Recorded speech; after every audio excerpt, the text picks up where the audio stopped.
વિદ્યાર્થી મિત્રો, હું ચિરાગ જોશી આત્મનિર્માણની આ લાઈવ ઓનલાઈન એજ્યુકેશન એપમાં આપ સૌનું હાર્દિક સ્વાગત છે। આત્મનિર્માણ એટલે કે આપણી સાથે બંધાયેલું આત્મીયતાનું નિર્માણ, શૂન્યથી અનંત સુધીનું નિર્માણ એટલે આત્મનિર્માણ। અહીંયા આપણે વાત કરીએ છીએ તો આત્મનિર્માણમાં એક સૌથી વિશેષ બાબત એ છે મિત્રો, જેના ઉપર હું સૌથી વધારે હાઇલાઇટ કરીશ, અને એ બાબત છે ગુજરાતની એકમાત્ર એવી એપ્લિકેશન છે કે જે સૌથી વધુ નજીવા દરે એટલે કે ઓછા દરે તમને આ એપ્લિકેશન આપે છે। તો જો હજી સુધી તમે આ એપ્લિકેશન ડાઉનલોડ નથી કરી અને જો હજી સુધી આ સબસ્ક્રિપ્શન નથી લીધું તો હજી પણ આપની પાસે તક છે, બરાબર છે। તો આ તકને તમે સાધી લો અને આ પ્લે સ્ટોર પર જઈને આત્મનિર્માણ લખી સર્ચ કરી અને એપ્લિકેશન ડાઉનલોડ કરો, અને એના કેટલાક વિડીયોઝ પણ છે જે યુટ્યુબ પર મૂકેલા છે, તો એકવાર જુઓ। તમને એવું લાગે છે કે નહીં, આ નજીવા દરે પણ ઘણી વસ્તુ તમને વિશેષતા આપી છે, તો 100% આ તમે સબસ્ક્રિપ્શન લેજો। ઘણી બધી વિશેષતાઓ અને ઘણી બધી બાબતો અહીંયા તમને શીખવા મળશે। અહીંયા ભણાવનાર દરેક જેટલા પણ તજજ્ઞો વિશેષજ્ઞો જે છે એ ખૂબ જ પોતાની ફિલ્ડમાં પોતાના વિષયમાં ઘણી માહિતી પ્રાપ્ત જે છે એ કરી ચૂકી છે। હવે આપણે વાત કરીએ આગળ વિષયને અનુસંધાનમાં આપણે જઈએ તો વાત કરીએ છીએ આજે આપણે લાસ્ટ લેક્ચરમાં આપણે મળ્યા હતા મિત્રો મધ્યકાલીન યુગમાં। હવે મધ્યકાલીન યુગ પછી એક એવો યુગ છે મિત્રો જેને અર્વાચીન યુગ કહેવામાં આવે છે। અર્વાચીન યુગ એટલે શું? તો અહીંયા ગુજરાત અને ગુજરાતી ભાષામાં, ગુજરાતી સાહિત્યમાં દરેક જે ક્ષેત્ર જે છે એ ક્ષેત્રમાં ઘણો મોટો બદલાવ આવ્યો।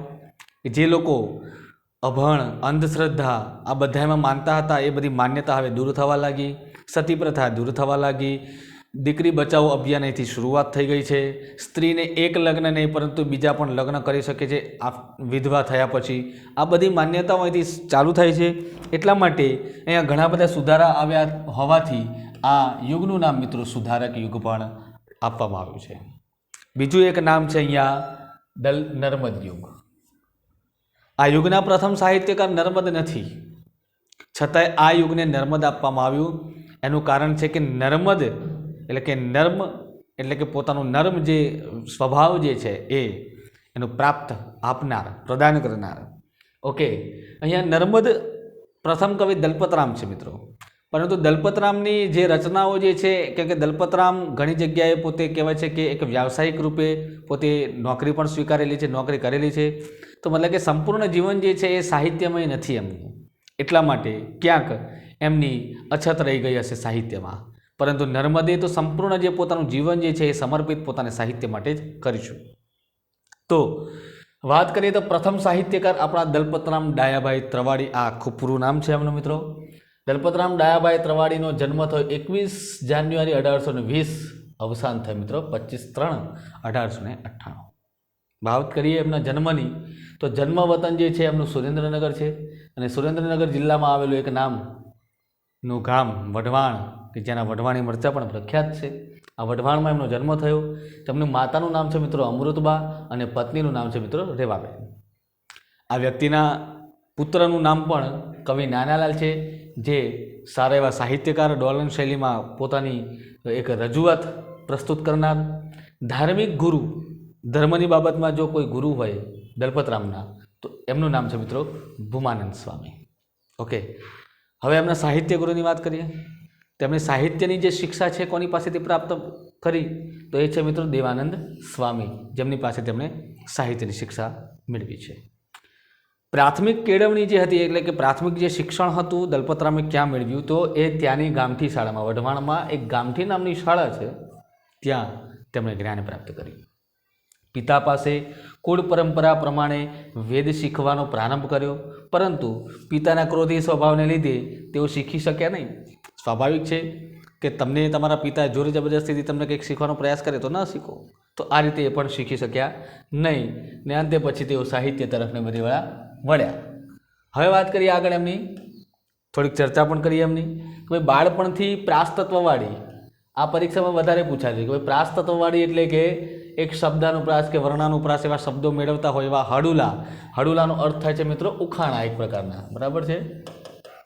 તો જેવી કવિતા કરવાનો તમને શોખ હતો તો આ પરીક્ષામાં પૂછાયેલો છે, તો એ બાબત પણ તમારે ધ્યાન રાખવાની છે। જીપીએસસી 1-2ની એક્ઝામમાં પૂછાયેલો પ્રશ્ન છે, આ બહુ સમય પહેલાં, બરાબર છે।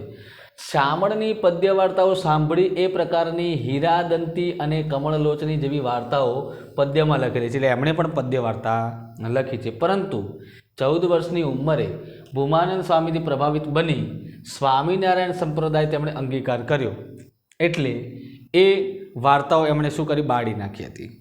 તો આ બધી વાતો પણ છે। પછી દેવાનંદ સ્વામી પાસે તેમણે પરંપરા પ્રાપ્ત કાવ્યશાસ્ત્ર, છંદશાસ્ત્ર, વ્રજભાષાની કાવ્યરીતિનું શિક્ષણ પણ તેમણે મેળવ્યું અને 24 વર્ષની ઉંમરે અમદાવાદના સ્વામિનારાયણ મંદિરમાં સંસ્કૃતના વિશેષ અભ્યાસ માટે તેઓ આવ્યા। તે દરમિયાન એમને એક વ્યક્તિ સાથે પરિચય પણ થયો, જેનું નામ છે મિત્રો ભોળાનાથ સારાભાઈ। એમની સાથે મિલનજુલન થયું ને કંઈક બાબતે શાસ્ત્રાર્થ પણ થયો। 1848માં ભોળાનાથની ભલામણ થઈ, એમની વાત માનીને અમદાવાદના આસિસ્ટન્ટ જજ એલેક્ઝાન્ડર કિનલોક ફાર્બસનું એમને નિમંત્રણ મળ્યું, એટલે વઢવાણથી તેઓ અમદાવાદ આવ્યા અને ગુજરાતી ભાષા અને સાહિત્ય શીખવવા માટે ફાર્બસના શિક્ષક બન્યા। એલેક્ઝાન્ડર કિનલોક ફાર્બસ કોણ હતા, હું તમને એક વાત કહી દઉં। ઈસ્ટ ઇન્ડિયા કંપની જે આપણા સ્થાપિત થઈ આપણા ભારતમાં, અને આપણે કહીએ છીએ કે 1845નો જે યુગ એટલે 1850 જેને ભારતનો અંધકાર યુગ માનવામાં આવે છે, જે વ્યક્તિ કે જે સંસ્થાઓ ફક્ત વેપાર અર્થે આવી હતી, હવે એ આપણી ઉપર હુકુમત ચલાવવા લાગી। સ્વાભાવિક છે એ સમયનું આપણું અત્યારે પણ હાલ ક્યાંક ને ક્યાંક આપણા મગજની અંદર ગુલામી જ રહેલી છે, અને હજી પણ આપણે અંગ્રેજો ભલે જતા રહ્યા છે, પરંતુ એની ભાષાની તો ગુલામી આપણે સતત ને સતત કરી જ રહ્યા છીએ। જેનો સૌથી મોટો એક પ્રકારનું કહી શકાય પ્રત્યક્ષ ઉદાહરણ તો એ આપણી દ્વિતીય ભાષા ગુજરાતમાં અંગ્રેજી, ઓલ ઓવર ભારતમાં દ્વિતીય ભાષા અંગ્રેજી થઈ ગઈ છે। શું આપણા સંસ્કૃતમાં એવી કોઈ તાકાત નથી બચી? ના, તાકાત ભાષામાં છે, પરંતુ તાકાત આપણામાં નથી શીખવાની કે નથી શીખવવાની। એના કારણે થઈને અંગ્રેજી ભાષા જે છે પોતાનું પ્રભુત્વ વિશ્વની અંદર, પોતાનો દબદબો જે છે વધારતું જતું જાય છે। આવા સમયની અંદર એલેક્ઝાન્ડર કિનલોક ફાર્બસ, કેટલાક વ્યક્તિઓ પોતાના જ રાષ્ટ્રપ્રેમી હોય છે, પરંતુ કેટલાક અનેક રાષ્ટ્રપ્રેમી હોય છે, એવામાં એક હતા એલેક્ઝાન્ડર કિનલોક ફાર્બસ। આ ફાર્બસ સાહેબ વડોદરા જિલ્લાના જજ બન્યા, શું કહેવાય કે તેમનું દાવેદારી સંભાળી, ત્યારબાદ અમદાવાદમાં આવ્યા અને અમદાવાદમાં આવીને એમને ગુજરાતની લોક સંસ્કૃતિ અને લોક સાહિત્ય વિશે અને સાહિત્ય વિશે ઘણું એમને શીખવાની એમને શું કહેવાય તીવ્ર ઈચ્છા થઈ। અને એવા સમયમાં ભોળાનાથ સારાભાઈ સાથે એમની કંઈક વાતચીત થઈ હશે, અને ભોળાનાથ સારાભાઈએ કીધું એક વ્યક્તિ એવો છે કે તમને સારી શિક્ષા પ્રાપ્ત કરાવી શકે, એની પાસે નોલેજ સારું છે, અને એ વ્યક્તિ કોણ? દલપતરામ ડાયાભાઈ ત્રવાણી। એમની પાસે કલ્ચર એટલે કે સંસ્કૃતિ પ્લસ સંસ્કૃતિ પ્રત્યે રસ ધરાવનાર, એટલું બધું નોલેજ નહોતું પરંતુ રસ ધરાવનાર વ્યક્તિ હતા દલપતભાઈ। અને દલપતભાઈનું આ રીતે એમનું એક કહેવાય છે કે મિલન થયું ફાર્બસ સાહેબ સાથે, અને ફાર્બસના શિક્ષક બન્યા। આ જોતજોતામાં આ શિક્ષકની જે પ્રણાલી અને ગુરુ શિષ્ય જે પરંપરા હતી એ ધીરે ધીરે આગળ જતાં કહેવાય છે કે એક મિત્રતામાં પણ બદલાય છે। દલપતભાઈ અને ફાર્બસભાઈ બંને એકબીજાના મિત્ર બની જાય છે ખાસ। તો આ ગુરુ શિષ્ય પરંપરા હવે આગળ જોઈએ તો ફાર્બસ સાથેનું જે આ મેળાપ જે હતો એ ઘનિષ્ઠ મૈત્રીમાં પણ પરિણમ્યો। 5 વર્ષ ફાર્બસ સાથે ગુજરાતના વિવિધ રાજ્યોમાં જઈને રાસમાળાની સામગ્રી ભેગી કરવા માટે પર્યટન પણ કર્યું તેમણે, તેમજ શિક્ષણ અને નવજાગૃતિ લાવવા માટે, શિક્ષણમાં હવે નવજાગૃતિની પણ જરૂર હતી। આજના સમયમાં પણ તમે જુઓ છો નવી શિક્ષણ નીતિઓ આવતી જાય છે, અને એ નવજાગૃતિમાં ફાર્બસે આદરેલા પુરુષાર્થમાં સહભાગી બન્યા દલપતભાઈ। જ્યાં ફાર્બસ સાહેબે એમ કીધું દલપતભાઈ મારે અહીંયા જરૂર પડશે, દલપતભાઈ કે કંઈ વાંધો નહીં, હું તમારી સાથે છું, ચાહે પૈસાની જરૂર હોય, પૈસા હોય કે ન હોય, ત્યાં શું મળે છે એ જોતા નથી દલપતભાઈ, બસ એક જ વસ્તુ કે ગુજરાત કે ભારતનું કંઈક સારું થાય છે। શિક્ષક તરીકે એક સારી એમનામાં એક ખૂબી હતી દલપતભાઈમાં કે જ્યાં પણ શિક્ષણમાં રસ દાખવવાની વાત આવે એ પોતે પોતાનું જીવન જે છે સમર્પિત કરી દેતા, અને એટલા માટે જ ફાર્બસભાઈને એ સારા લાગ્યા અને એની સાથે ઘનિષ્ઠ મિત્રતા થઈ। 1854માં ફાર્બસ ઇંગ્લેન્ડ ગયા ત્યારે એમની ભલામણથી સાદરામાં સરકારી નોકરી પણ તેમણે સ્વીકારી, પરંતુ 1855માં થયું એવું એક જ વર્ષમાં કે ગુજરાત વર્નાક્યુલર સોસાયટી જે અમદાવાદમાં આવેલી છે, જે હાલ ગુજરાત વિદ્યાસભા તરીકે ઓળખાય છે, એ સોસાયટીના મંત્રી જે કટિંગ સાહેબ જે હતા એમના સૂચનથી અને ફોર્બસ સાહેબના વિનંતીને માન આપી સારા પગારવાળી સરકારી નોકરી છોડી અને દલપતભાઈ અમદાવાદ પાછા આવી ગુજરાત વર્નાક્યુલર સોસાયટી, અને આ સોસાયટી દ્વારા એક સામયિક પ્રકાશિત થતું હતું જેનું નામ હતું બુદ્ધિપ્રકાશ, જે મંથલી મેગેઝિન હતું, એટલે કે એક માસનું મેગેઝિન હતું. આ માસિકની જવાબદારી એમણે સંભાળી. 1858નો સમયગાળો આવ્યો એટલે 3 વર્ષ પછી હોપ વાચનમાળાની કહેવાય છે કે પુસ્તિકાઓ તૈયાર કરવામાં સરકારને મદદ કરી દલપતભાઈએ. 1879માં કહેવાય છે કે આંખની વ્યાધિ એટલે આંખની એક પ્રોબ્લેમ થયો, અને એ જ 1879માં આંખની વ્યાધિને લીધે વર્નાક્યુલર સોસાયટીમાંથી તેમણે નિવૃત્તિ લઈ લીધી, એટલે રિટાયરમેન્ટ લઈ લીધું, અને અમદાવાદમાં તેમનું અવસાન પણ થયું. આ બધી બાબતો વચ્ચે ફાર્બસ સાહેબની અને દલપતભાઈની મિત્રતા પણ ખૂબ છે, એટલા માટે જ એમણે ફાર્બસ વિરહ નામનું પણ કાવ્ય સંગ્રહ લખ્યું છે. ચાલો વાત કરીએ આગળ.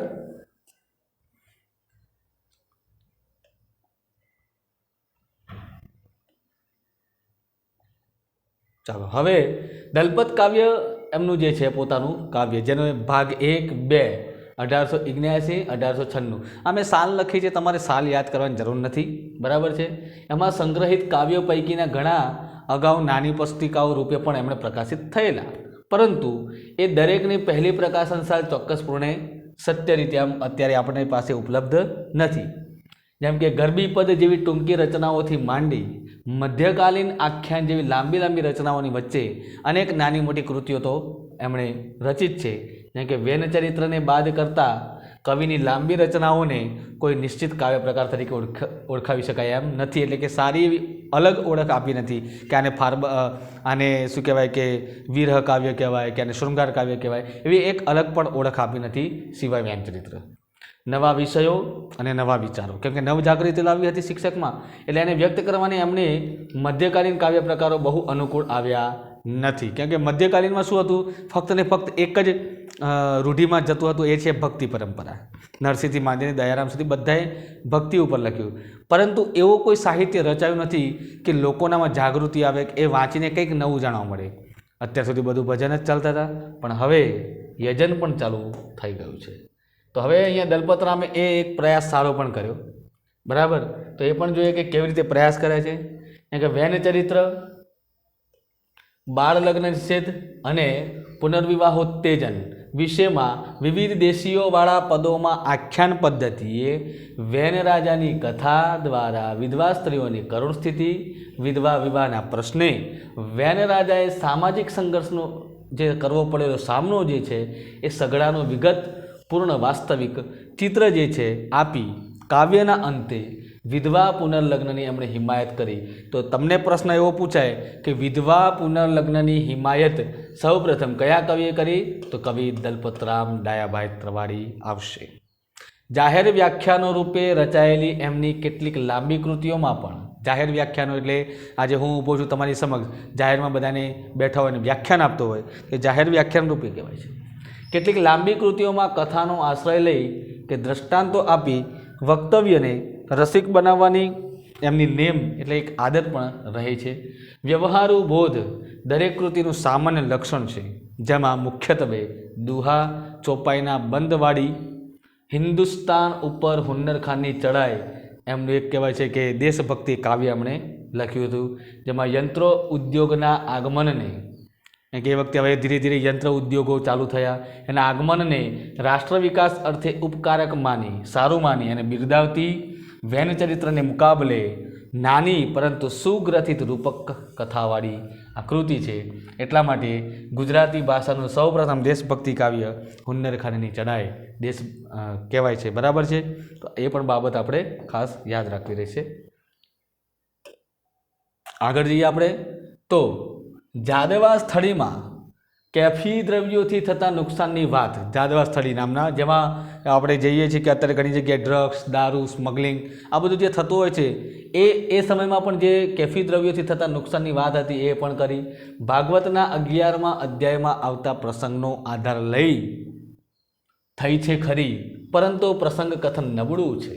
બરાબર છે. આ જાદવા સ્થળીમાં દુહા ચોપાઈ, સવૈયા, ભુજંગી ઇત્યાદિ છંદોમાં રચાયેલા સંપલક્ષ્મી સંવાદમાં ધન નહીં પરંતુ એકતા મહત્વની છે એ બાબત પણ દલપતરામે સાબિત કરી છે. અને એ બોધ નિર્ધનશાહ વણિકની કોણ? તો ભાઈ સાવ નિર્ધન હતો, જેની પાસે ધન જ નથી, એવો એક બોધ આપે છે આ વણિકની કથા દ્વારા આપ્યો છે. અને કથા કરતાં શું થાય છે? સંપ અને લક્ષ્મી વચ્ચેનો જે સંવાદ એ ખૂબ આ સંપલક્ષ્મી સંવાદ છે. એમાં મતલબ કે જ્યાં સંપ છે ત્યાં લક્ષ્મીની આવશ્યકતા નથી. લક્ષ્મી છે પરંતુ લક્ષ્મીને લક્ષ્મીરૂપી રાખો, પછી એને પછી લાલચ તમે રાખો તો કહેવાય છે ને કે પછી સંપ અને લક્ષ્મી વચ્ચેનો જે સંવાદ છે અહીંયા આકર્ષક થાય છે. કોઈ સંપ કહે છે કે હું છું ત્યાં સુધી લક્ષ્મીની જરૂર નથી, લક્ષ્મી કહે ભાઈ મારા વગર તો કશું સંપ જ ના આવે. તો આ બધી બાબતો ઘણી વાંચવા લાયક છે. બરાબર છે. રાજા માટે વિદ્યાભ્યાસનું મહત્ત્વ બતાવવા રચાયેલી, ગુંડા રાજાની જાણીતી વાર્તાને સમાવતી રાજવિદ્યા અભ્યાસ, કે રાજાઓએ પણ વિદ્યા અભ્યાસ કરવો પડે છે, જેમ કે તલવારોનો અભ્યાસ શીખવવો, કેવી રીતે દુશ્મનોને પાર પાડવા, આ બધી જ વાતો તથા ભાવનગરના એક રાજવીના જીવન પ્રસંગને આલેખી એ દ્વારા રાજાના ક્ષમા ગુણ કેવા છે? કોઈ પણ વ્યક્તિને ક્ષમા આપી દેવી. બરાબર છે. એક ક્ષમાગુણનો મહિમા કરતી વિજયક્ષમા વડોદરાના ખંડેરાવ ગાયકવાડની રાજ્યસભામાં ગુજરાતી ભાષાની દુર્દશાનો વાસ્તવિક, ગુજરાતી ભાષાની દુર્દશા કેવી હતી એની વાસ્તવિક ચિતાર આપતી અને ગુર્જરવાણીની વકીલાત કરતી તથા કવિની ભાષા પ્રીતિ, દલપતરામને ભાષા પ્રત્યે બહુ લાગણી હતી એ વ્યક્ત કરતી ગુર્જરવાણી, વિલાપ વગેરે આ પ્રકારની રચનાઓ છે. તો આ બધું આ તો ખૂબ તમને પરીક્ષાઓ પૂછાય. કેમ? અત્યારે લોકોને ગુજરાતી પ્રત્યે પ્રેમ જ નથી. ભાષા બોલે છે ગુજરાતી, પરંતુ કેવી મિશ્રિત અંગ્રેજી શબ્દો. ભાઈ મને માફ કરજે એવું નહીં કહે છે, ભાઈ સોરી ગુજરાતીમાં ભાઈ બોલો છો અને પાછું ઇંગ્લિશમાં સોરી પણ બોલો છો. કેવી ભાષા બોલો છો તમે તો. બરાબર. તો એવું ચાલે નહીં. બરાબર છે. તો આવા પ્રશ્નો પરીક્ષામાં ખાસ પૂછાઈ શકે. આપણને એમ થાય કે આવી રચનાઓ ક્યાંથી પૂછાય, કેમ પૂછાય, તો એની પણ કેટલીક બાબતો જે છે એ વાર્તનિક જે મતલબ કે વર્તમાન સમય જે છે એને અનુલક્ષીને આ લોકો પ્રશ્નો પૂછતા હોય છે. બરાબર છે. ચાલો આગળ વાત કરીએ મિત્રો. તો જીવનના પાછલા વર્ષોમાં એટલે કે જે છેલ્લા અંતિમ વર્ષો હતા એમાં રચાયેલી લાંબી કૃતિઓમાં સહજાનંદ સ્વામીના જીવન કાર્યોનો મહિમા કરતી હરિલીલામૃત ભાગ 1-2નું જે એમનું પ્રગટ કર્તવ્ય કર્યું હતું એ કર્તૃત્વ આચાર્ય બિહારીલાલજીનું છે. પરંતુ વાસ્તવમાં શું હતું? તો વાસ્તવમાં એની રચના જે છે એ દલપતરામે કરી છે. બરાબર. આ એક પ્રેરણાદાયી વ્યક્તિ છે. વિવિધ છંદોમાં સંકલિત તખ્તવિલાસ ભાગ 1-2માં ભાવનગરના જે મહારાજા તખ્તસિંહજી હતા એમના કાર્યોના વખાણો કર્યા છે, પ્રશસ્તિ કરી છે. બાળક બાળકીના જીવનના વિવિધ માંગલિક પ્રસંગો, કેમ કે પહેલાં તો નાનપણમાં જે બધા લગ્નો કરી દેતા હતા એ માંગલિક પ્રસંગોએ ગાવાના ગીતોવાળી માંગલિક ગીતાવલી. તો માંગલિક ગીતાવલી પણ એક સાદ યાદ રાખજો, શુભ કાર્યમાં ગવાતી ગીતાવલી. જ્ઞાન અને ઉપદેશના તત્વવાળી કચ્છ ગરબાવળી, શેર સટ્ટાની તથા નામાંકિત જનો વિશેની ગરબીઓ, ગરબીના ભાવ સહજ લયની સૂઝ, આકાશને કાળની ગરબી. બરાબર છે. મતલબ કે ગરબીનો જે ભાવ છે એ સારી રીતે સુપ્રેત કરીને આકાશને કાળની ગરબી જેવી રચનામાં પણ ક્વચિત જ એ જોવા મળે છે. ને આને મુકાબલે હોપ વાચનમાળાના જે કાવ્યો છે અને કેટલાક બીજા અન્ય ટૂંકા કાવ્યો છે એ પણ સારી એવી કહેવાય છે અધ્યક્ષતામાં, એની સમાનતામાં બેસી શકે એવી મોભાની છે. ચાલો આગળ આપણે વાત કરીએ. હવે નર્મદને અનુસારી દલપતરામે પણ કહેવાય છે કે સ્થાન વર્ણનના અને ઋતુ વર્ણનના કાવ્યો પણ રચ્યા છે, જેમાં પ્રકૃતિ વર્ણનની સાથે જ જનજીવનને પણ વણી લેવાનું વલણ દલપતરામમાં દેખાય છે. ગુજરાતી કવિતામાં અક્ષરમેળ છંદોને વ્યાપક રીતે પ્રથમ વખત કહેવાય છે કે કોઈએ પ્રયોજવાનું કાર્ય કર્યું હોય તો એ છે દલપતરામ. ગુજરાતી કવિતાને સમાજાભિમુખ બનાવવાનું પણ શ્રેય દલપતરામની જાય છે. અને એમણે એક આ એવા વ્યક્તિ છે કે જેમણે એક સરસ મજાનો નવો છંદ આપ્યો, તેનું નામ છે મિત્રો મનહર છંદ, જે 31 જોઈએ છે કે 31 મનહરજન જે છે અક્ષર 31 સંખ્યા ધરાવતો, બરાબર છે, 16 + 15નું 31 અક્ષર ધરાવતો આ છંદ છે. ચાલો આગળ જઈએ આપણે. હવે દલપતરામનું થોડું ગદ્ય સર્જન પણ જોઈ લઈએ કે ગદ્ય સર્જન કેટલું કેટલું છે. ઓકે, જેમ કે ગુજરાતના ઘરોમાં ગૃહિણીઓ વચ્ચે પરસ્પર થતી વાતચીતનો ખ્યાલ ફાર્બસને આપવાના હેતુથી રચાયેલી એક સંવાદરૂપ કૃતિ જેનું નામ છે સ્ત્રી સંભાષણ 1854માં પ્રકાશિત થઈ. જ્યોતિષને નામે ભોળા જનોને ધૂતી જનારા પર કટાક્ષ કરતી દૈવજ્ઞ દર્પણ 1873 એ વાર્તાત્મક રચનાઓ તથા ફોર્બસના મૃત્યુ વખતે બુદ્ધિપ્રકાશ નામનો સામયિકમાં પ્રગટ થયેલા આ બધા દૈવજ્ઞ દર્પણને બધા ચરિત્રના અંશો ધરાવતા સંસ્મરણ લેખો 1855-66 એમના, તેમજ દુર્ગારામ મહેતાજીને અંજલિ આપતા લેખો 1876-77 આ બધા ગદ્ય છે. ઉપરાંત પ્રેમાનંદ સામળ ચર્ચા, કેમ કે પ્રેમાનંદ અને સામળ વચ્ચેનો સાહિત્યિક ઝઘડો જાણીતો છે. ઓકે, 1863 જેવો સાહિત્ય ચર્ચાનો પણ લેખ આટલું એમનું પ્રકીર્ણ ગદ્ય સર્જન છે. એ સિવાયની વાત કરીએ તો ફાર્બસની પ્રેરણાએ અને ઇનામી સ્પર્ધાઓમાં ભાગ લેવાની થોડીક વૃત્તિથી એમણે ભૂત નિબંધ, જ્ઞાતિ નિબંધ, પુનર્વિવાહ નિબંધ, શહેર સુધરાઈનો નિબંધ વગેરેથી એમણે સુધારકશ્રી નિબંધો પણ લખ્યા છે. Okay, clear. ચાલો આગળ વાત કરીએ આપણે. હજી એમનું સર્જન બાકી છે. ચાલો હવે એમના પિંગળો આવે છે કે એમણે પિંગળ પણ લખ્યા હતા, જેમ કે દલપત પિંગળ 1862. આ પિંગળ શું છે તો સામવેદમાંથી ઉતરી આવેલો આ પિંગળ, કવિ પિંગળ નામના એક કવિ હતા જેનું નામ પિંગળ હતું. એમણે લખેલું શાસ્ત્ર એટલે પિંગળ શાસ્ત્ર, અને એવા બે શાસ્ત્રો લખાયા, એક રણછોડભાઈ ઉદયરામે રણપિંગળ, દલપતરામે દલપત પિંગળ. તો વાત કરીએ આપણે 1855 થી 1860 સુધી બુદ્ધિપ્રકાશમાં ટુકડે ટુકડે છપાયેલું આ પિંગળ દલપતરામે પહેલાં લીથોમાં અને પછી 1862માં ટાઈપ આવૃત્તિમાં છપાયેલું. ઓકે, તો પહેલાં લીથોમાં કરાવડાવ્યું અને પછી ટાઈપ કરેલું, બરાબર છે. ઓકે, અલંકારાદર્શ જે મરણ પછી 1948માં પ્રકાશિત થયેલું છે. એમના છંદ અને અલંકારની ચર્ચા કરતા ગ્રંથો છે અલંકારાદર્શ. ત્યારબાદ વાત કરીએ વિદ્યાબોધ 1868, કાવ્યદોહન ભાગ 1, 2, 3 1862 જે 700 કહેવતોનો સંગ્રહ છે. કયો? કાવ્યદોહન. કથન સપ્તસતી 1862, સામળ સત્સઈ આ બધા ગુજરાતના કેટલાક ઐતિહાસિક પ્રસંગો અને વાર્તાઓ છે, બરાબર. મરણોત્તર એમને પ્રસંગ કરેલી છે. રત્નમાળા જે મરણોત્તર છે એમના સંપાદન ગ્રંથો છે. આ બધા આ જે બધાની વાત કરી ચર્ચાથી આટલા માંડીને આ બધા સંપાદન ગ્રંથો છે. સંપાદનનો મિનિંગ શું થાય છે? કોઈક સારા પુસ્તકો, કોઈ પુસ્તક હોય આપણને ગમતું હોય એમાંથી અમુક વસ્તુ લઈ અને પછી થોડુંક અંદર કંઈક એડ કરી અને બનાવવું એને સંપાદન કહેવાય, અને પછી લેખક તરીકેનું ન કહેવાય. પ્રવીણ સાગર 1882 એમણે કરેલું ભાષાંતર છે.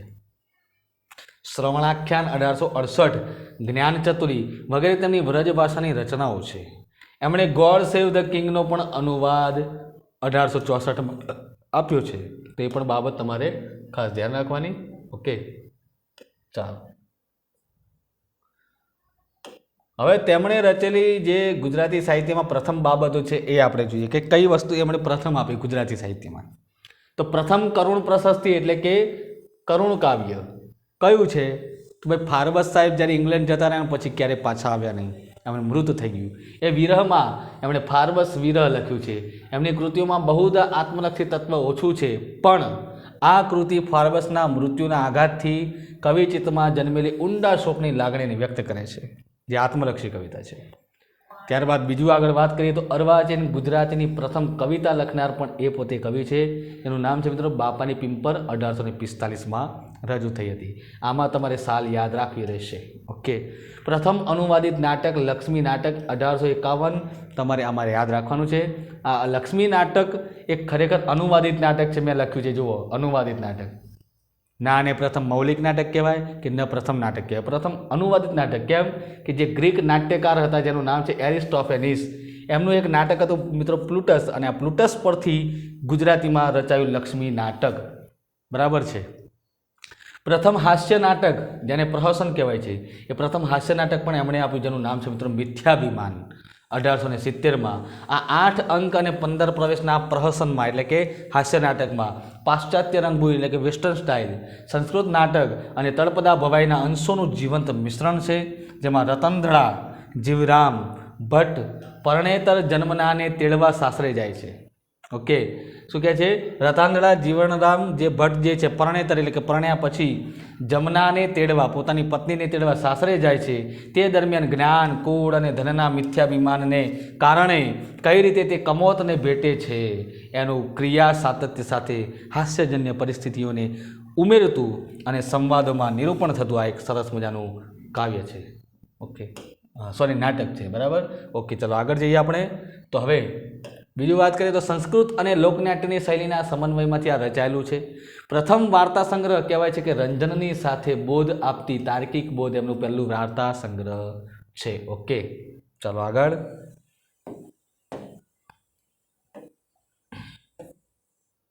હવે આવે છે એક સરસ મજાના સાહિત્યકાર. એક મિનિટ, હા ભાઈ, દલપતરામ વિશે થોડું ઘણું આપણે બાકી રહી ગયું છે, ડાયરેક્ટ જતું રહ્યું. હા, હવે જાણવા જેવું એમની બાબતમાં શું છે દલપતરામ વિશે. તો દલપતરામ વિશે આપણે નર્મદને લઈએ, પહેલાં થોડું દલપતરામ વિશે જે બાકી રહી ગયું છે સ્લાઇડમાં, ચાલો લઈ લઈએ. તો દલપતરામે મિથ્યાભિમાનને ભૂંગળ વિનાની ભવાઈ કહી છે. ઓકે, બીજા નંબર વાત જોઈએ તો ગુજરાત વર્નાક્યુલર સોસાયટીની સ્થાપના કરવા દલપતરામની સહાયથી ખુશ થઈ ફાર્બસે તેમને કવિશ્વરનું બિરુદ આપ્યું. કોણે આપ્યું કવિશ્વરનું બિરુદ? ફાર્બસે. વિજયરાય વૈદ્યે દલપતરામને સમર્થ ઉપકવિ કહ્યા છે. ત્યારે નર્મદે દલપતને શું કહ્યા? ગરબી ભટ્ટ. તો નર્મદે કોને કહ્યું? ગરબી ભટ્ટ દલપતને.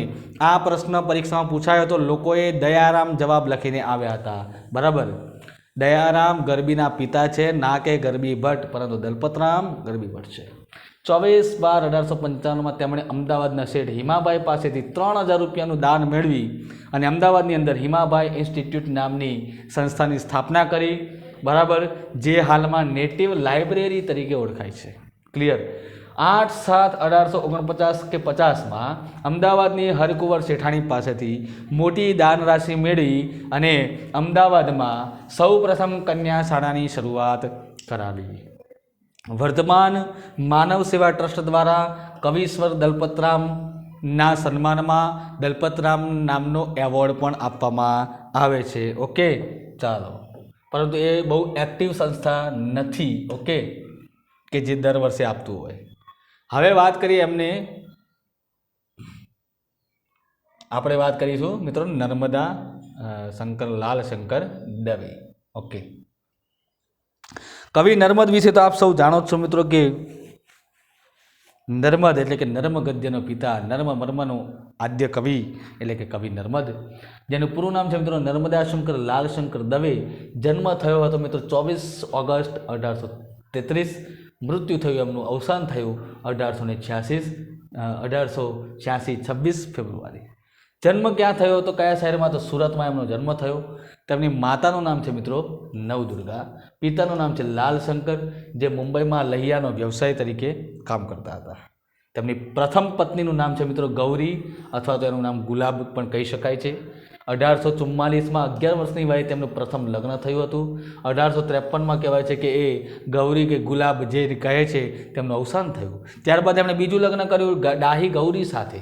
આ ડાહી ગૌરી સાથે 1856માં લગ્ન કર્યું અને ત્રીજું લગ્ન કર્યું એક વિધવા સ્ત્રી નર્મદા ગૌરી સાથે 1869માં. કેમ કે વ્યક્તિ વિધવા સાથે કોઈ લગ્ન તૈયાર કરવા તૈયાર નહોતું, તો એ વિધવા જે પુનઃવિવાહ લગ્ન જે છે એ માન્યતાને રદ કરવા એમણે કીધું કે વિધવાના પણ લગ્ન બીજા થઈ શકે. માનો કે કોઈ એવી છોકરી છે કે જેનો લગ્ન થયું બીજા જ દિવસે કે મહિનામાં કે વર્ષમાં પતિ મૃત્યુ પામે છે, તો શું આ જીવન એ વિધવા રહીને પોતે એકલી રહીને પોતાનું જીવન કેવી રીતે ગુજારી શકે? જો આપણે એક પુરુષ નથી ગુજારી શકતો તો સ્ત્રી કેવી રીતે ગુજારી શકે? તો એ વ્યથામાં રહીને એમને ખૂબ જ કહેવાય છે કે બહુ લાગણી થઈ અને એમણે વિધવા સ્ત્રી નર્મદા ગૌરી સાથે લગ્ન કરી અને એ જે વિધવા લગ્ન પુનઃલગ્ન ઉપર જેનો પ્રતિબંધ હતો એ હટાવી દીધો અને પોતે કરી બતાવ્યું કે હું પોતે શરૂઆત કરું છું આ સ્ત્રી. તેઓ કવિ પણ હતા, નિબંધકાર હતા, આત્મકથાકાર, નાટ્ય સંવાદ લેખક, કોશકાર, પિંગળકાર, સંપાદક અને સાથે સાથે સંશોધક, ઓલરાઉન્ડર કવિ હતા. પ્રાપ્ત થયેલા તેમને બિરુદો પણ જબરજસ્ત મળ્યા છે, જેમ કે અર્વાચીનોમાં આદ્ય, આવું કનૈયાલાલ મુનશી એ આવું એક બિરુદ એમને આપ્યું છે. પ્રાણવંતો પૂર્વજ નામનું બિરુદ એમને સુંદરમે આપ્યું છે. ઓકે, ત્યારબાદ વાત કરીએ આગળ અર્વાચીન ગદ્ય પદ્યનો પિતા આવું રામનારાયણ વિશ્વનાથ પાઠકે એટલે કે દ્વિરેફ વિહારીના 3 ઉપનામો ધરાવનાર વ્યક્તિએ કીધું છે. ઉમાશંકર જોશીએ તેમને નવયુગનો નંદી કીધું છે. વિશ્વનાથ જે કવિ છે એમણે ગુજરાતી કાવ્ય નૌકાનું સુકાન ફેરવી નાખનાર એવું કવિ નર્મદને કીધું છે. હવે કવિ નર્મદના અભ્યાસ વિશે વાત કરીએ. તેમણે ક્યાં ક્યાં અભ્યાસ કર્યો, શું કર્યું? તો 5 વર્ષની ઉંમરે મુંબઈમાં ભુલેશ્વરની નાના મહેતાની નિશાળથી તેમણે વિદ્યાનો આરંભ કર્યો. ત્યારબાદ સુરતમાં ઈચ્છારામ મહેતા અને ફકીર મહેતાની શાળામાં અભ્યાસ, પછી સુરતમાં નવલશાના કોઠામાં બેસતી દુર્ગારામ મહેતાની નિશાળે તેમણે અભ્યાસ કર્યો. 1845માં અંગ્રેજી શાળામાં તેઓ દાખલ થયા. 1850માં મુંબઈની એલ્ફિન્સ્ટન ઇન્સ્ટિટ્યૂટમાં પ્રવેશ કર્યો. કોલેજનો અભ્યાસ ત્યાં અધૂરો એમણે મૂકી દીધો. તો આ બાબતે એમનો અભ્યાસ રહ્યો છે. હવે વાત કરીએ આગળ. તો 1852માં રાંદેરની શાળામાં શિક્ષક અને ત્યાંથી સુરતની શાળામાં ફરીને આવ્યા અને 1854માં મુંબઈમાં એક મિત્ર મળ્યા જેનું નામ છે મિત્ર ઝવેરીલાલ ઉમિયાશંકર, જેના સૂચનથી ફરી પાછું એમણે કોલેજ પ્રવેશ કર્યો અને આ ગાળામાં કવિતા પ્રત્યે આકર્ષણ, વર્ગમાં શીખવાતી વર્ડ્સવર્થની વર્ણનની કવિતા અને એમાંય પાછી નિરૂમાયેલી પ્રકૃતિનો મોટો પ્રભાવ એમના ઉપર પડ્યો અને કવિતા તરફ પ્રેરાયા. પછી વ્યવસાય એમનો શું છે તો ભાઈ 23મી વર્ષગાંઠથી કાવ્ય લેખનનો એમણે આરંભ કર્યો, 23 વર્ષની વયે. ત્યારબાદ કહેવાય છે કવિતા વાંચન, પિંગળ જ્ઞાન વગેરેમાં એમણે તૈયારી કરી. સાથે સાથે એલ્ફિન્સ્ટન ઇન્સ્ટિટ્યૂટની જે સેન્ટ્રલ સ્કૂલ જે છે એમાંય પાછા મદદની શિક્ષક પણ રહ્યા. ઓકે, જેને હાલ અત્યારે આપણે પ્રવાસી શિક્ષક અથવા હંગામી શિક્ષક કહીએ છીએ. 1858માં ઈષ્ટદેવતા કલમને ખોળે માથું મૂકી શિક્ષકની નોકરી હંમેશ માટે છોડી દીધી અને કીધું કે કલમ હું તારે ખોળે જાઉં છું. આવું એમણે એક વાક્ય પણ લખ્યું છે, પણ તમે લખી શકો છો કલમ તારે ખોળે જાઉં છું.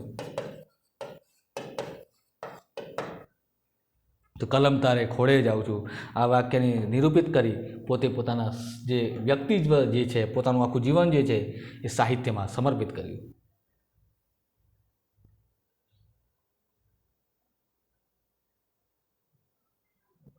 હવે વાત કરીએ આગળ. તો 1864માં સુધારક જનૂન દાખવતા દાંડીઓ નામનું એક પખવાડી એટલે કે 15 દિવસનું મેગેઝિન એમણે આરંભ કર્યું.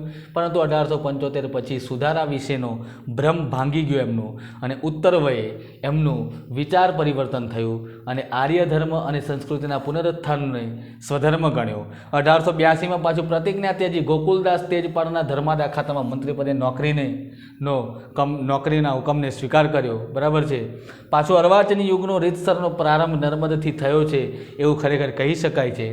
મધ્યકાળથી ધર્મપરાયણતામાંથી સાહિત્યને સંસારાભિમુખ કરવાનો તેમજ કે મધ્યકાલીન યુગમાં શું હતું સાહિત્ય? ધર્મપરાયણને લઈને. હવે શું કર્યું એમણે? સંસારને અભિમુખ કરવાનો એમણે પ્રયાસ જે છે એમણે સાહિત્યમાં આપ્યું અને સાહિત્ય વિષયમાં આમૂલ પરિવર્તન લાવવાનો એમનો પુરુષાર્થ ધ્યાનપાત્ર છે. માટે એવું કહેવાય છે કે અર્વાચીન યુગનો રીતસરનો ખરેખર જો પ્રારંભ જે છે નર્મદથી થયો. એટલા માટે આપણે પહેલાં 3 નામ જે જોયા એમાં એક અર્વાચીન યુગ છે, બીજો સુધારક છે અને ત્રીજો નર્મદ છે, ના કે દલપદ યુગ. ઓકે, આ કારણે વિવિધ પદ્ય સ્વરૂપો અને ગદ્ય સ્વરૂપોમાં એમણે કરેલી પહેલને કારણે તેઓ અર્વાચીનોમાં આદ્ય અને નવયુગનો પ્રહરી એમને ગણવામાં આવે છે. ઓકે, હવે કેટલીક નર્મદે સ્થાપિત કેટલીક બાબતો છે એમણે પણ જોઈએ કે નર્મદે સ્થાપિત જેમ કે 1851માં બુદ્ધિવર્ધક સભા મુંબઈમાં સ્થપાઈ, 1856માં તત્વશોધક સભા સ્થપાઈ. હવે એમના સર્જન વિશે વાત કરીએ તો ગુજરાતી સાહિત્યમાં એમણે જે પ્રથમ વસ્તુ આપી છે એ બાબતો જોઈએ. જેમ કે પહેલી આત્મકથા એમણે આપી, કઈ? મારી હકીકત, જેમાં દુર્ગારામ મહેતાના રોજનીશી રૂપે લખાયેલા આત્મચરિત્ર પછીનું વ્યવસ્થિત રૂપનું જો પહેલું વૃત્તાંત હોય તો એ આ છે મારી હકીકત. નિબંધ પણ આપે પહેલો એમણે મંડળી મળવાથી થતા લાભ. તમને એમ થાય કે ભૂત નિબંધ ને બધા પેલા દલપતરામે આપ્યા શું? તો ભલે આપ્યા, પરંતુ એ પ્રોપર નિબંધ નહોતા, ઓરિજિનલ નિબંધ એમણે આપ્યા. સામયિક શું હતું તો કે દાંડીઓ અથવા તો દાંડીઓ જે પાક્ષિક 15 દિવસનું 1864માં રિલીઝ થયું. એમણે પહેલો શબ્દકોશ પણ આપ્યો, નર્મકોશ, 25,000 ઉપરાંત શબ્દોને સમાવતો ગુજરાતી ભાષાનો પ્રથમ શબ્દકોશ છે મિત્રો. ઓકે, ચાલો આગળ બાબત જોઈએ આપણે. હવે એમની નોંધનીય કૃતિઓ પણ છે જેમ કે પિંગળ પ્રવેશ 1857. ઓકે, 1857, अलंकार प्रवेश 1858, नर्म व्याकरण भाग 1 2 1865, ओके, वर्ण विचार 1865 જેવા કાવ્યશાસ્ત્રીય સિદ્ધાંતલક્ષી નિબંધ ગ્રંથોનું એમણે ઐતિહાસિક મહત્વ પણ છે. ઋતુવર્ણ 1861, હિન્દુની પડતી 1864, કવિ ચરિત્ર 1865, સુરતની મુક્તેસર હકીકત 1865, ઇલિયડનો સાર 1870, મહિપતરામ રૂપરામ મહેતા 1870, એટલે પાછું એમના વિશે લખેલું છે હા બધું, ઓકે. મહાપુરુષોમાં ચરિત્ર 1870, મહાભારતનો સાર 1870, રામાયણનો સાર 1870, સાર શાકુંતલ 1871. આમાં સાલ યાદ નહીં રાખો તો ચાલશે, પરંતુ આ યાદ રાખજો કે ભગવદ્ ગીતાનું ભાષાંતર, રામાયણનું સાર શાકુંતલ બધું એમણે નર્મદે કર્યું છે. ઉપરાંત 1850થી 1865 સુધીના લખાણોના સંચયો જે છે એ કયા સ્વરૂપે લખાયા છે તો નર્મગદ્ય અને 1865 અને નર્મગદ્ય 1936 અને ઉત્તર નર્મદ ચરિત્ર 1839. આ બધાની અંદર એમના સુધીના લાંબા લખાણો જે છે રચાયા છે. તો આ બધું આમનું સાહિત્ય સર્જન છે, ઓકે. વાત કરીએ આપણે આગળ.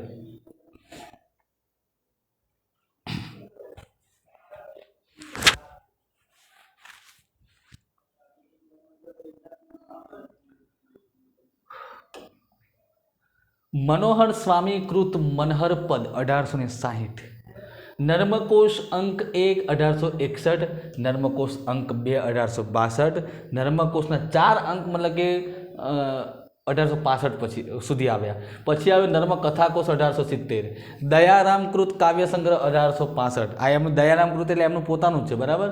નાગર સ્ત્રીઓમાં ગવાતા ગીતોનો સ્ત્રી ગીત સંગ્રહ 1870, પ્રેમાનંદ કૃત દસમ સ્કંદ 1872, નર્મકોશની બૃહદ સંપૂર્ણ આવૃત્તિ 1873. એમના સંશોધન સંપાદન ગ્રંથો છે. ક્લિયર. હવે વાત કરીએ આગળ એમના અર્વાચીન ઇતિહાસના. તો ભાઈ તુલસી વૈધવ્ય ચરિત્ર સંવાદરૂપી 1859 લખ્યું, રામ જાનકી દર્શન 1876, દ્રૌપદી દર્શન એમણે 1878, બાળકૃષ્ણ વિજય 1886, કૃષ્ણકુમારી એ એમના નાટકો સંવાદોના ગ્રંથો છે, ઓકે. રાજ્યરંગ ભાગ 1 અને 2 1874 અને 1876 લખાય. તમારે સાલ નથી યાદ રાખવાનું, ફરીથી રિપીટ કરું છું. જગતનો પ્રાચીન અને અર્વાચીન ઇતિહાસ તેમના આલેખાયેલો છે રાજ્યરંગ ભાગ 1 અને 2માં, ઓકે. આગળ જઈએ તો હજી પણ એમનું સાહિત્ય સર્જન હજી પૂરું નથી થયું. ધર્મ વિચાર 1885માં, તત્વ ચર્ચા વિષયક પક્વ અને પરિણત બુદ્ધિની પર્યવેક્ષણ છે તો ગુજરાત સર્વસંગ્રહ 1887 તથા કાઠિયાવાડ સર્વસંગ્રહ 1887 એમના ઐતિહાસિક ગ્રંથો છે. આ બધા કેવા છે? ઐતિહાસિક સંગ્રહો નથી, ગ્રંથો છે, ધ્યાન રાખજો. કબીરવડ, સૌ ચલો જીતવા જંગ બિગલો વાગે, યા હોમ કરી પડો ફતેહ છે આગે. તો એ સૌ ચલો જીતવા જંગ, અહીંયા જીવતા નથી, અહીંયા જીતવા છે, ઓકે. તો એ પણ તમે બદલી લેજો. જય જય ગરવી ગુજરાત, ન કરશો કોઈ શોક જેવી ઉર્મી રચનાઓ પણ અત્યંત એમની જાણીતી છે. વીરસિંહ અને રુદન રસિક એમના મહાકાવ્યના અધૂરા નમૂનાઓ છે. તેમજ વીરવૃત્તનો પ્રયોગ પણ એમણે પહેલી વાર અહીંયા કર્યો છે. વીરવૃત્ત એટલે શું? તો વૃત્ત એટલે છંદ થાય. વૃત્ત એ સંસ્કૃત શબ્દ છે જેનો ગુજરાતી મિત્રો થાય છે છંદ. 8 મહિનાની સંધિવાની એક માંદગી એમને બીમારી નડી ગઈ. પછી તેમનું 26/2/1886ના રોજ 52 વર્ષની બહુ મોટી ઉંમર ના કહેવાય ભાઈ, મુંબઈ ખાતે તેમનું અવસાન થાય મિત્રો. હવે વાત કરીશું એમના હજી આગળ નોંધનીય પંક્તિઓની. એમણે ઘણી બધી સારી ગુજરાત માટે, ગુજરાતને અનુલક્ષીને પણ સારી એવી એમણે પોતાની કહેવાય છે પંક્તિઓ પણ આપી ચૂક્યા છે. જોઈએ પહેલી એમાં કેવી પંક્તિ છે. તો પહેલી પંક્તિ છે મિત્રો, જય જય ગરવી ગુજરાત, દીપે અરુણું પ્રભાત. તો આ પણ સારી પંક્તિ છે. ડગલું ભર્યું કે ના હટવું, કદમ અસ્થિર હો એને કદી રસ્તો નથી જડતો, અડગ મનના મુસાફિરને હિમાલય પણ નથી નડતો. ખૂબ આવી સરસ મોટિવેશનલ એમણે નોંધનીય પંક્તિ આપી છે.